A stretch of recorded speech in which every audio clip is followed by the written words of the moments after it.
أعوذ بالله من الشيطان الرجيم. بسم الله الرحمن الرحيم. قل لو شاء الله ما تلوته عليكم ولا أدراكم به فقد لبثت فيكم عمرا من قبله افلا تعقلون. کہو اگر اللہ چاہتا تو نہ میں تمہیں قرآن سنا سکتا تھا اور نہ وہ اس سے تمہیں باخبر کرتا. میں اس سے پہلے تمہارے درمیان ایک عمر گزار چکا ہوں، کیا تم عقل سے کام نہیں لیتے؟ یہ سورہ یونس کی 16 نمبر کی آیت ہے. اس سے گزشتہ آیت میں وہ منکرین آخرت کا جو بیجا مطالبہ اور ان کی جو ناجائز خواہش تھی اس کا تذکرہ آیا تھا. ائتی بقرآن غیر ھذا او بدلہ کہہ کر. جب اس قرآن میں ان کے تعلق سے یعنی ان کی خواہشات کے خلاف، ان کے نظریات کے خلاف، ان کے اعتقادات کے خلاف جب باتیں آتی تھی تو ان کو برداشت نہیں ہوتا تھا. ان پہ جب ضرب لگتی تو کہتے کہ اس قرآن کے بجائے کوئی دوسرا قرآن لا کر دے دیجیے آپ ہمیں، یا اس میں کچھ ایسی تبدیلی اور ترمیم کر دیجیے جو ہماری پسند کے مطابق ہو. یعنی وہ یہ سمجھتے تھے کہ یہ قرآن نعوذ باللہ آپ صلی اللہ علیہ وسلم اپنے ہاتھوں سے لکھ کر گھڑ لیے ہیں، اس لیے اس میں کسی بھی قسم کی کوئی تبدیلی ہو سکتی ہے، ممکن ہے. لیکن اسی آیت میں اس بات کی تردید کر دی گئی کہ یہ ممکن نہیں ہے، یہ اختیارات میرے پاس نہیں ہیں. آپ کہہ دیجئے اے نبی صلی اللہ علیہ وسلم کہ اس کا مجھے اختیار نہیں ہے کہ میں اس میں کسی قسم کی کوئی تبدیلی کر سکوں. اس آیت میں بھی اسی کے تعلق سے بات چل رہی ہے. کہو اگر اللہ چاہتا تو نہ میں تمہیں اس قرآن کو سنا سکتا تھا اور نہ ہی اس سے تمہیں باخبر کرتا. یہ اللہ تعالیٰ کی مشیت ہے کہ اللہ تعالیٰ چاہتے ہیں کہ دنیا بھر کے لوگوں کو اس قرآن سے باخبر کیا جائے. قیامت تک آنے والے انسانوں کے سامنے اس قرآن کو کھول کر رکھا جائے. یہ اللہ کی کتاب لوگوں کی ہدایت کے لیے بھیجی گئی ہے، لہٰذا یہ اللہ تعالیٰ کی مشیت اور مرضی ہے. اسی وجہ سے میں تمہیں اس سے باخبر کر رہا ہوں اور اس کو سنا رہا ہوں. اگر وہ نہیں چاہتے تو میں سنا بھی نہیں سکتا تھا. اور پھر ایک زبردست واضح دلیل پیش کی گئی کہ اس قرآن کے کلام الہی اور منزل من اللہ ہونے کے سلسلے میں کہ میں اس سے پہلے تمہارے درمیان ایک عمر گزار چکا ہوں، کیا تم عقل سے کام نہیں لیتے؟ مطلب یہ ہے کہ تم مجھ پر جو الزام لگا رہے ہو کہ میں اس قرآن کو گھڑ کر تمہارے سامنے پیش کر رہا ہوں، یہ میرا کلام ہے، یہ اللہ کا کلام نہیں ہے، تو تم کو اس بات کا جو ہے احساس ہونا چاہیے کہ میری ساری زندگی تمہارے سامنے موجود ہے. میری 40 سالہ زندگی نبوت سے پہلے کی جو میں تمہارے ساتھ گزار چکا ہوں، اس دوران تم دیکھ چکے ہو کہ میرا رہن سہن، میرے اخلاق و میرے کردار، تم سب لوگ اس بات کے قائل تھے کہ اس عرصے میں میری سیرت، میری زندگی، میرا طریقہ کار کیسا بے داغ رہا، اور کسی نے بھی آپ صلی اللہ علیہ وسلم کی سچائی اور امانت داری پر کوئی انگلی نہیں اٹھائی. اور یہاں تک کہ آپ صلی اللہ علیہ وسلم کو تمام لوگوں نے مل کر امین اور صادق کا خطاب دیا تھا. پھر اگر اس تمام مدت میں آپ میری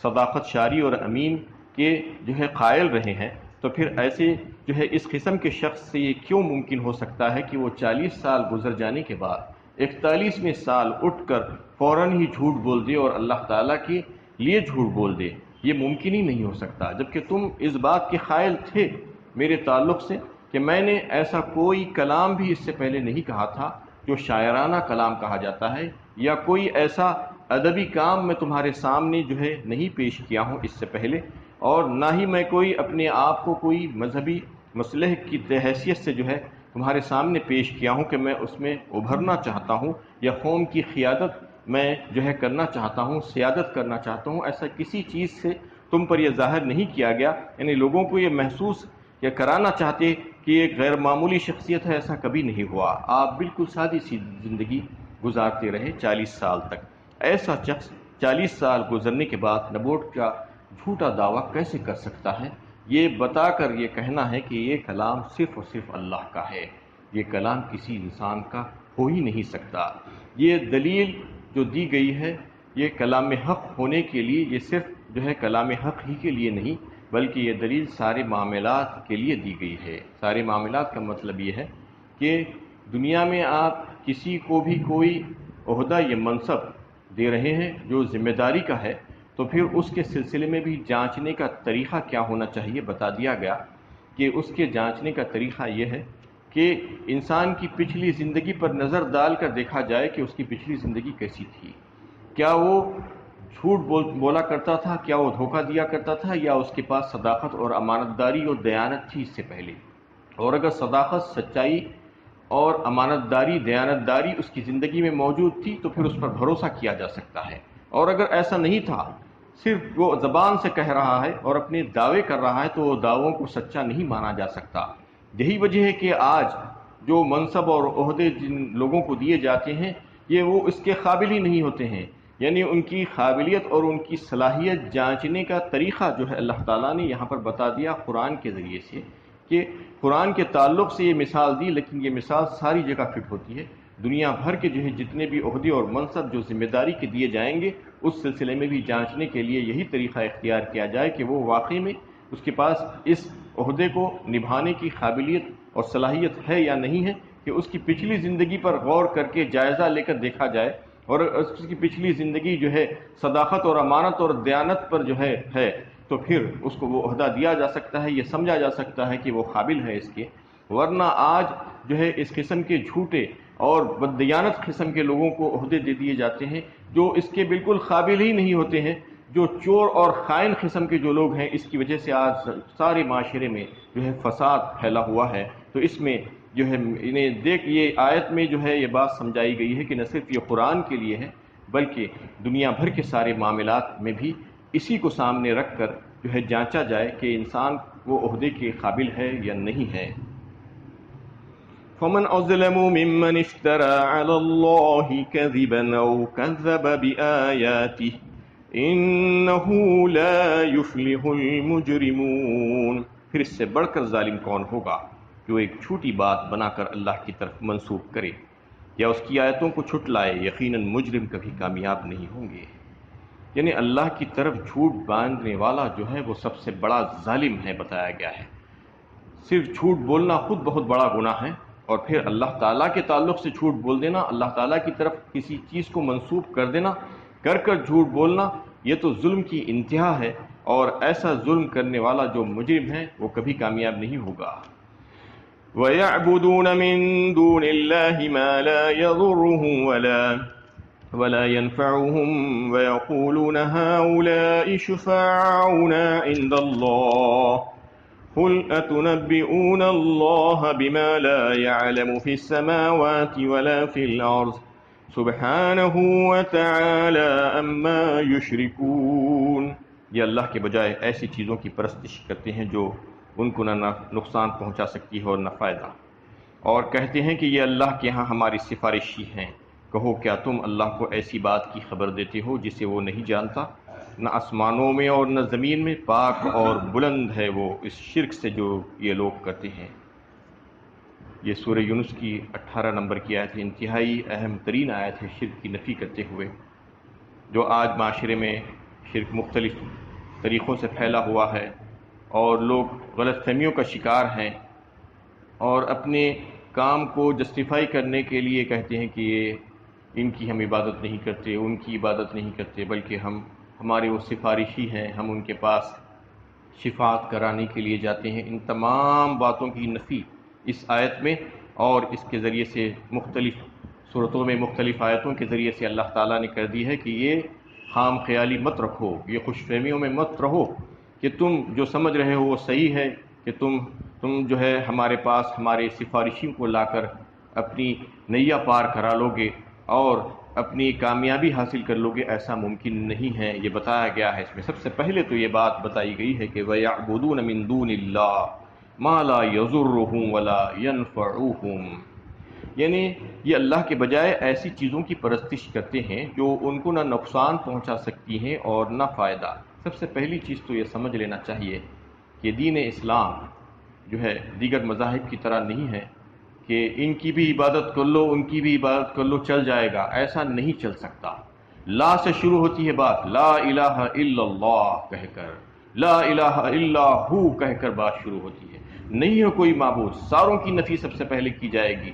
سب گندگیوں کو نکال کر پھینک دیا جائے گا، دل میں کسی قسم کی کوئی گندگی باقی نہیں بچنا چاہیے، اور